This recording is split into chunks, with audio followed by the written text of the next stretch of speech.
Aquarius workshop, Peace Between Body and Soul.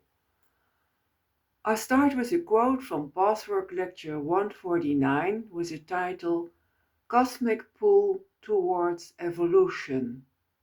And the quote is as follows: Peace between body and soul is an inevitable outcome and product of self-realization.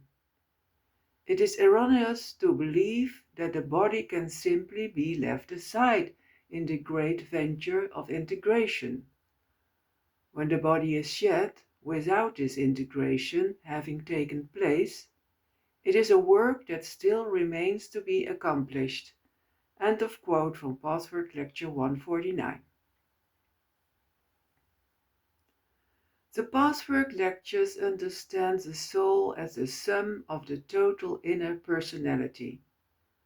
The thoughts, feelings, attitudes, patterns, character traits, temperament, emotions, personal quirks, and unresolved problems. The movements of the soul are energy currents of positive or negative feelings, thoughts, or attitudes. Therefore, the quality of our thoughts, feelings, and attitudes determines the quality of our soul movement, and that soul movement affects the physical body. Our soul movements are cramped when we fear that we will not achieve our goal or that our wishes will not be fulfilled. We cling to one alternative and demand that we must have this one in order to be spared the other. Truth creates positive feelings and flexible, harmonious soul movements that have a positive effect on the body. False ideas, misconceptions, and images create disharmonious emotions and tense, rigid soul movements that negatively affect the body. Both the body and the soul strive for wholeness and health. But when a second unconscious counterforce, a no current that wants to be unhealthy on a physical, mental, and emotional level, pulls the other way, that inner struggle causes a painful feeling of dissatisfaction. In this workshop, you will explore with a love and curiosity 3 themes of the Pathwork Lectures regarding the peace between body and soul. The first theme: opening yourself to the life force.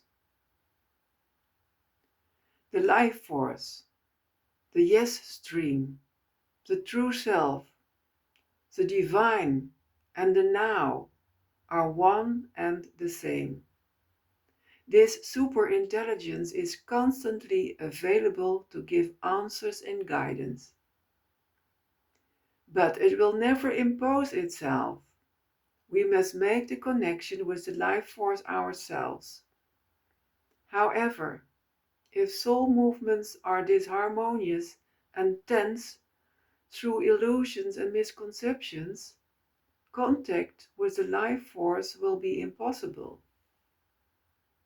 If we realize now that we are not in truth and long for the truth, then we open ourselves to the life force.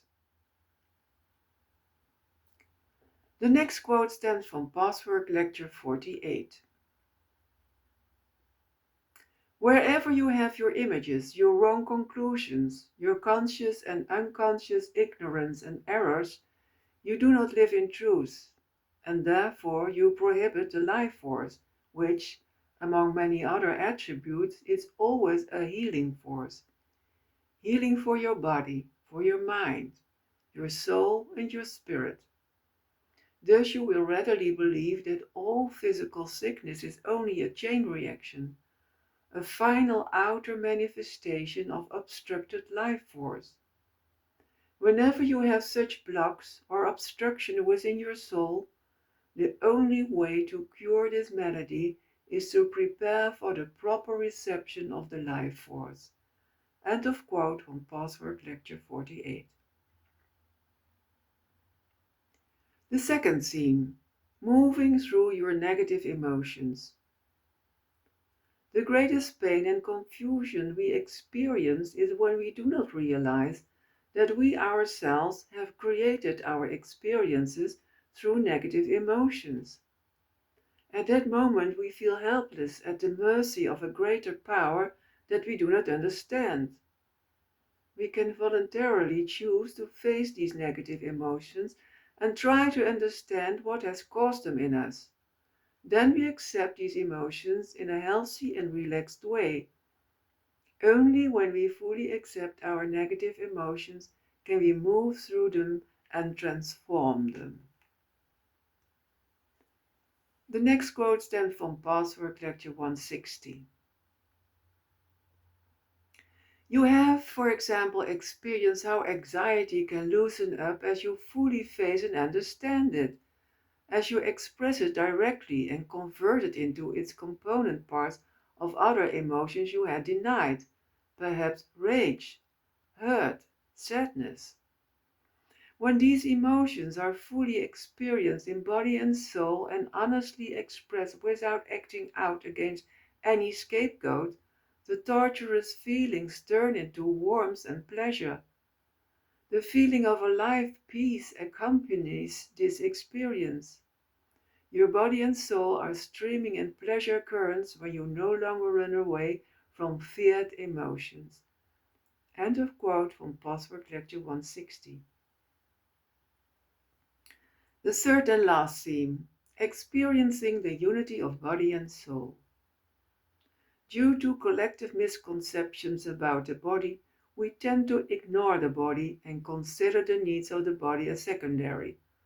On the one hand, we overestimate the body by thinking that it is all there is to it, and on the other hand, we deny the importance of treating our body as a precious gift.